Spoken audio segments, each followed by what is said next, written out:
저에게 이렇게 다시 일할 기회를 주신 것은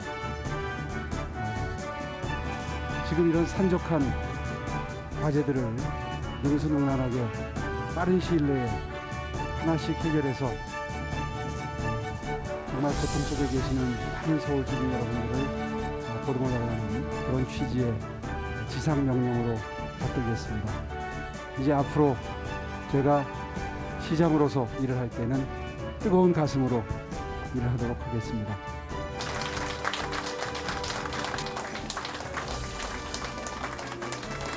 선거 기간 내내 갖은 어려움에도 불구하고 흔들리지 않고 성원을 보내주신 시민 여러분의 그 마음, 시민을 섬기는 좋은 시정으로 보답하겠습니다.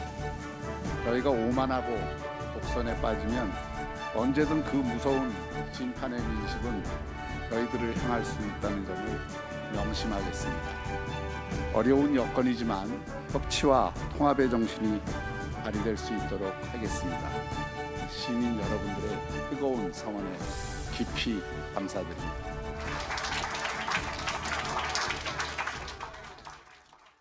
이번 재보궐선거는 대선의 전초전으로 여겨지고 있습니다. 이 선거 결과에 따라서 이 여야의 앞으로 행방이 큰 관심을 끌고 있는데요. 이 두 분 모시고 이야기 나눠보도록 하겠습니다. 김관욱 계명대 교수, 정치부 김현 기자 나와 있습니다. 안녕하세요. 안녕하세요. 안녕하세요. 네, 먼저 김 교수님, 어제 선거 결과에 대한 총평을 좀 듣고 싶은데요. 어떻게 보셨나요? 일단 문재인 정부 4년 차에 벌어진 선거입니다. 그러니까 사실 중간 평가적인 성격을 띠려면 작년에 있었던 총선이 그 어떤 성격을 띠게 되는 것인데 작년에 사실 코로나 국면이었거든요. 그러니까 중간 평가를 받지 않고 넘어온 겁니다. 그런데 이 과정 속에서 이 보선이 갑자기 발생을 했고 그 원인이 사실은 민주당 지자체 단체장의 어떤 비위 문제로 이제 벌어진 것, 거기다가 이제 LH 사건이 터지면서 이런 모든 문제들이 사실상 여당이 굉장히 안 좋은 그런 어떤 환경 속에서 선거가 치러지는, 그래서 심판론이 비등하게 성격을 규정했다, 이렇게 생각할 수 있을 것 같습니다. 네. 사실 이 재보궐선거라서 휴일이 아니었고요. 그래서 사실 투표율도 굉장히 낮지 않겠냐 이렇게 여겨졌었는데 상당히 투표율이 높게 나왔거든요. 이 배경은 어떻게 보고 있습니까, 김현 기자? 네, 그렇습니다. 이번 재보궐선거에서 서울은 58.2%, 부산은 52.7%의 투표율을 기록하는 것으로 집계되고 있습니다. 재보궐선거의 특성상 휴일이 아닌 평일에 선거가 치러졌는데도 투표율이 50%를 훌쩍 넘은 건데요. 지난 2일과 3일에 진행된 사전투표율도 역대 재보선 가운데 최고 수준인 20.5%를 기록해서 이번 선거에 유권자들의 관심이 굉장히 높았다는 사실을 보여줬습니다. 네. 이번 정부에서의 집값 상승, LH 사태 등에 폭발한 이제 유권자들의 정권 심판론이 반영된 것이다, 이런 분석이 나오고 있는데요. 특히 서울시장 보궐선거에서는 강남 서초, 송파, 이른바 이제 강남 3구의 투표율이 가장 높았습니다. 전통적인 이제 보수 지역의 결집을 한 것으로 보이는데 반대로 이제 민주당 텃밭으로 분류되는 금천구와 관악구, 강북 지역은 투표 참여율이 좀 저조했거든요. 부동산 이제 정책에 좀 성난 민심이 오세훈 당선으로 집결을 했는데 친여권 성향의 유권자들은 투표에 나서기를 조금 꺼리면서 당락이 이제 쉽게 결정이 난 것 같습니다. 이번 선거운동을 하면서 여야 모두 2030 세대에 공을 들였습니다. 특히 20대 남성의 경우에는 상당한 격차로 박영선 후보보다는 오세훈 후보를 더 지지하는 것으로 나타났다고요. 네, 20대 남성의 72.5%가 오세훈 당선인에게 투표를 한 것으로 나타났고 박영선 후보 투표율은 22.2%에 머물렀습니다. 비교적으로 이제 보수 성향이 강한 60대 이상 남성보다 오히려 20대 남성들이 오세훈 당선자를 더 지지한 것으로 나타난 건데요. 더불어민주당의 강력한 지지 기반이었던 20대, 30대가 이번 선거에서는 국민의힘 쪽으로 대거 돌아섰다고 볼 수 있는데 그 문재인 정부 출범 이후 극심해진 이제 취업난이랑 젠더 갈등 같은 것들이 이제 영향을 끼친 것으로 해석이 됩니다. 박영선 후보는 20대 여성이랑 이제 40대 남성을 제외한 전 연령에서 오세훈 당선자보다 낮은 득표율을 보였습니다. 그 민주당 입장에서는 그야말로 완패를 당한 상황인데요. 이런 표심 변화가 앞으로 남은 대선 등에서도 어떤 영향을 미칠지는 이제 지켜봐야 할 것 같습니다. 네. 이 교수님께서는 이 2030 세대들의 이 오세훈 후보 지지 어떻게 좀 보고 계십니까? 그러니까 사실 정권 초기부터 남성 20대는 이 정부의 어떤 페미니즘적, 친페미니즘적 어떤 성격에 대해서 불만이 좀 있었거든요. 그러던 부분에서도 사실 여성 20대는 적극적인 지지를 보였어요. 그런데 이 박원순 전 시장의 어떤 문제를 해결하는 데 있어서 민주당이 사실상 굉장히 깔끔하게 반성을 하지 못하는, 그러니까 피해 호소인이라는 등 뭐 이상하게 사실은 20대 여성들에게 어떻게 불만을 가질 수 있는 그런 태도들을 계속 이어간 것이 사실 20대 여성까지도 돌아서게 만드는 그런 장면인데, 전체적으로 봐서는 저는 취업의 어떤 어려움, 거기다가 이제 부동산이 이제 굉장히 오르잖아요. 이렇게 되면은 그 20대는 기회가 지금 박탈당하는 거 아니냐, 그런 어떤 우려감, 불안감이 사실 일정 부분 책임을 묻는 그런 투표의 경향으로 나타났다, 이렇게 생각을 합니다. 예. 네. 어제 오세훈 당선자가 국민의힘 당사에 도착해서 안철수 후보에 대해서 감사 인사를 전하기도 했습니다. 그만큼 안 대표의 영향이 컸다라고 해석할 수 있을까요? 안 대표의 영향이 컸다는 부분은 저는 한 부분은 인정을 합니다. 그건 뭐냐면 단일화를 성취시키는데 일조를 했다는 것이고요. 네. 사실상 안 대표 같은 경우는 중도층에 기반을 두고 있다 그러는데, 이번 선거 결과를 보면 중도층, 부동층 모두 다 사실은 이반을 해서 야의 후보에 이제 투표를 한 결과로서 나타난 거거든요. 그러니까 이 부분은 이미 이제 안철수 대표 때문에 이동한 것보다는 사실상 이미 이동하려고 했는데 단일화가 돼서 더 이제 확신을 갖고 이동한 상황이 돼버렸다, 이렇게 결과론적으로 설명하는 것이 맞다, 이렇게 생각합니다. 네. 사실 이번 선거에서 네거티브 논란이 굉장히 많이 있었습니다. 이 상당히 거센 의혹 제기들이 있었는데 이게 그렇게 영향을 많이 미치진 못했다, 이렇게 해석을 할 수도 있을까요? 네, 오세훈, 이제 박형준 두 당선자 모두 굉장히 많은 의혹 공세를 받았습니다. 사실 이번 선거는 역대 최악의 네거티브 선거라는 평가를 받고 있습니다. 정책이나 인물에 대한 평가는 사라지고 이른바 이제 생태탕 의혹, 뭐 후보들의 이제 가정사 등에만 공방이 좀 집중이 되면서 선거가 좀 희화화되는 모습을 보이기도 했는데요. LH 사태 등으로 민주당이 선거 초반부터 좀 여론조사 등에서 궁지에 몰리지 않았습니까? 이 판도를 좀 바꿔보고자 오세훈, 박형준 측을 겨냥한 네거티브 전략을 선택한 것으로 보이는데요. 민주당이 부동산 정책에 대한 공개 사과를 하고 정책 기조 수정 의지까지 내비쳤지만 정권 심판론으로 인한 이제 중도층 이탈은 막지 못한 것으로 보이고요. 여기에 이제 선거운동 중간에 김상조 전 청와대 정책실장과 박주민 민주당 의원의 전 월세금 인상 논란이 터지면서 이 네거티브 전략이 오히려 민주당에 악영향을 끼친 것으로 그렇게 분석이 됩니다. 네.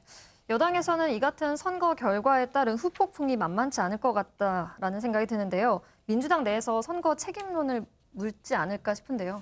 네, 출구조사 이제 결과가 발표되자마자 민주당 지도부가 총사퇴했다, 뭐 이런 소식이 돌기도 했었습니다. 네. 저희 확인 결과 아직 총사퇴를 결의한 것은 아니라고 하고요.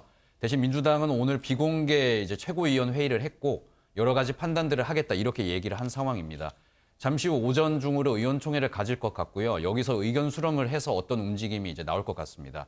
5월 둘째 주에 이제 원내대표 선거가 예정이 돼 있는데 이걸 좀 앞당겨서 원내대표를 우선 뽑고 임시로 비대위원장을 맡긴 다음에 그 지도부는 이제 사퇴를 하고 그런 수순으로 가지 않을까, 이런 관측이 나오고 있습니다. 현 지도부는 이제 선거 패배 이제 책임에서 자유로울 수가 없기 때문에 대선 후보로 꼽히는 이낙연 상임선대위원장 등은 어떤 식으로라도 정치적인 타격을 받을 것으로 보입니다. 네. 이 민주당 지도부 총사퇴 이야기가 나오는데 교수님께서는 어떻게 보고 계십니까? 지금 사실 책임지는 게 가장 중요합니다. 저는 총사퇴가 맞다고 생각하고요. 이거는 어떻게 신승이다, 뭐 아깝게 패했다, 뭐 이 정도가 아니라 완패를 한 것이기 때문에 네. 어떤 형태로든 크게 반성하고 다시 쇄신하는 그런 기회를 잡아야 되기 때문에 저는 총사퇴가 맞다고 보고요. 우리가 2016년부터 국민의힘당의 전신이 계속해서 패배한 이유는 사실 반성하고 쇄신하지 못했기 때문이거든요. 예. 그게 부족했기 때문에 국민들이 거기다가 이제 신뢰를 안 준 겁니다. 민주당은 이 부분에 대해서 반면교사를 삼아야 돼요. 그래서 이번을 아주 뼈를 깎는 그런 쇄신을 한다면 내년에 있을 대선이 희망이 있지만, 그렇지 않고 미진하다 그러면 국민들은 계속해서 회초리를 들 수밖에 없다, 이렇게 생각합니다. 네. 네, 서울시장 자리를 야당이 차지하면서 정부의 국정 운영에도 변화가 있지 않을까 싶은데요. 쇄신용 개각 가능성 있다고 보십니까? 네, 사실 청와대 같은 경우도 어제 선거 투표 상황을 이제 차분히 지켜봤을 것으로 보입니다. 선거에서 이제 완패를 당한 만큼 국정 기조의 변화는 불가피해 보이는데요. 그래서 이런 이제 분위기를 좀 바꿀 수 있는 쇄신용 개각이 이어질 것이라는 전망이 지배적입니다. 앞서 말씀하신 것처럼 다음 주 이제 후임 총리와 이제 부총리, 장관급, 청와대 비서진 일부 교체 작업도 이루어질 수 있을 것으로 보이는데요.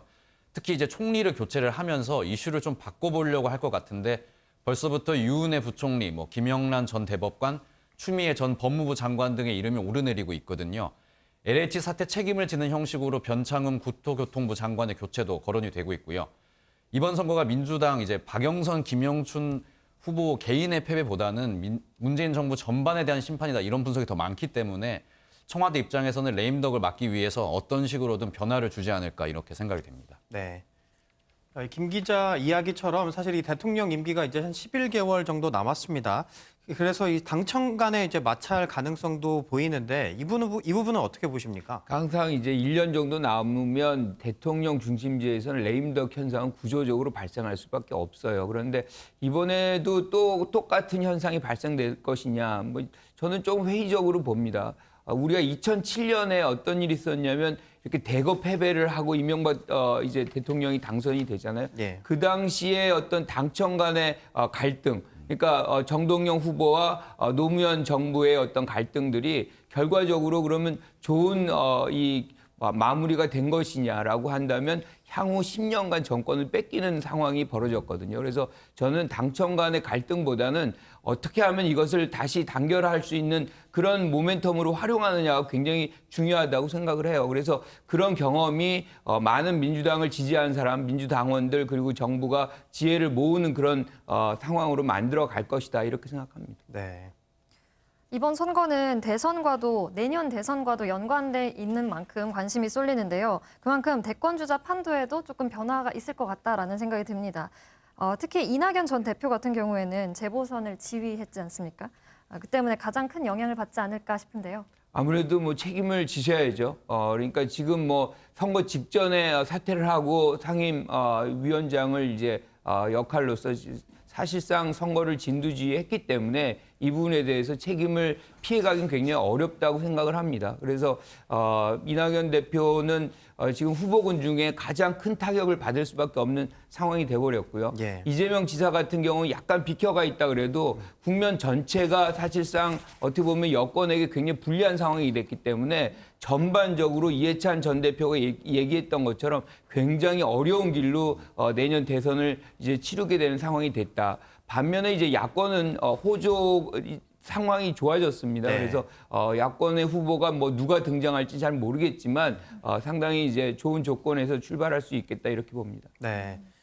교수님 말씀해 주신 것처럼 사실 이제 국민의힘은 상당히 탄력을 받을 것으로 보이는데 이 김종인 비대위원장이 오늘 퇴임을 합니다. 이 선택은 어떤 이유에서라고 볼까요? 그러니까 약속을 했던 거죠. 어떻게 하든 이제 이 임기가 끝나면은 선거가 끝나면 나오겠다는 것인데 이것이 주는 딜레마가 있습니다. 그러니까 사실상 이번 선거를 승리로 이끈 데에는 김종인 비대위원장 역할이 굉장히 크거든요. 예. 그런데 여기서 국민의힘당이 빠져나온다. 그런데 승리는 국민의힘당 이름으로 했거든요. 그러니까 국민의힘당이 구심점 역할을 해야 되는데 김종인 비대위원장이 나간다 그러면 또 최근에 김종인 비대위원장이 윤석열 전 총장에게 마크롱 얘기를 했단 말이에요. 네. 마크롱은 사실 당의 지지를 받고서 당선된 사람이 아니에요. 그러니까 그렇죠. 제3지대에서 뭔가를 도모할 가능성이 분명히 있다고 본다 그러면 네. 야권도 지금 이 이후에 국면이 상당히 복잡하게 전개될 가능성이 있다. 저는 이렇게 봅니다. 네. 네, 야권에서는 지금 제3지대에 머물고 있는 윤석열 전 검찰총장에 대한 거취에 대한 관심이 높아지고 있는데요. 교수님은 윤 전 총장의 향후 거취 어떻게 그러니까 생각하세요? 지금 굉장히 딜레마죠. 그러니까 당장에 이제 국민의힘당이 들어오겠느냐 아니면 제3지대에 계속 있으면서 나중에 우리가 얘기했던 그 시장의 단일화 모델이 있잖아요. 요거를 또 준용을 해서 대선 때도 활용을 할 것이냐. 여러 가지 시나리오들이 있을 텐데 저는 바로 국민의힘당으로 들어와서 이렇게 후보가 될 가능성은 좀 낮게 봅니다. 오히려 지금 안철수 대표 같은 경우도 입당을 계속 거부하는 것은 중도 영역을 계속 붙들고 있어야만 나중에 합쳤을 때 시너지 효과가 더 커진다고 보기 때문이거든요. 그런 차원에서 본다 그러면 윤석열 전 총장도 상당 기간은 이제 제3지대에 머무르면서 세력을 확장하는 데 집중하지 않을까 이렇게 봅니다. 네. 그리고 사실은 이 서울시장 선거에서 이 10년 만에 복귀한 이 오세훈 서울시장 당선자 역시 이 차기 대선 주자로 급부상할 것으로 보여요. 이 당내 리더로서의 역할도 할 것으로 보이는데 어떻게 보십니까?